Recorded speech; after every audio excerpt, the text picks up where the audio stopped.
आम्ही तेव्हा पण हात दाखवतो, लक्षच नाही आधी. माझं लक्षच नाही. बरंच चालावं लागतं आतमध्ये.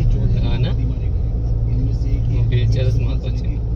मला कळलं त्या बायकांना पैसे वगैरे द्यावं लागतं. दिले मी दिले हो, पण त्यांचे स्टाफ आहे तो जनरली. तरी दिले, जाऊ दे.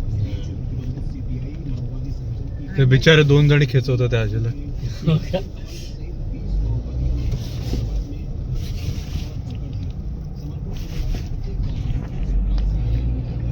नंतर इथनं हे लागेल, हे लागतील मग एंट्री एक्झिटची फी लागेल मग. आता सध्या अजून फुल फ्लेज सुरू झालं नाही म्हणून ठीक आहे. एप्रिलमध्ये इंटरनॅशनल चालू होणार.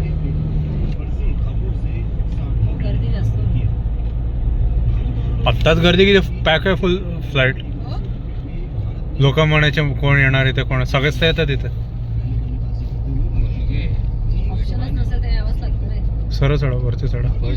हो वरती चढा, वरती चढून लेफ्ट मारायचं. पुढचा लेफ्ट, हा लेफ्ट नाही, सरळ जाऊन लेफ्ट. हावाला लेफ्ट नका घेऊ. आता इथे एकाच ठिकाणी 3 टर्मिनल, तिथे फक्त एकच टर्मिनल आहे आणि एक डोमेस्टिक वेगळीकडे. हावाला घेऊ नका, पुढचा घ्या. आतमध्ये पण खूप चालावं लागतं म्हणजे. पुढचा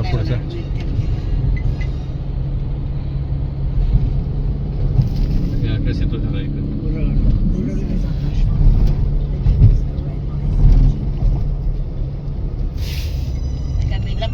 सरळ अटल सेतूला बनवतात. आम्ही 20 मिनिटं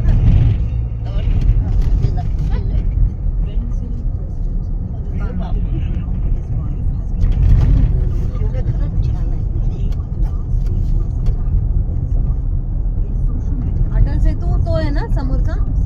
नाही तो साधा आपला ब्रिज. अटल सेतू कुठे आहे? लांब आहे थोडं. मग हे याच्यातून कुठला ब्रिज आहे? एअरपोर्टचा ब्रिज आहे.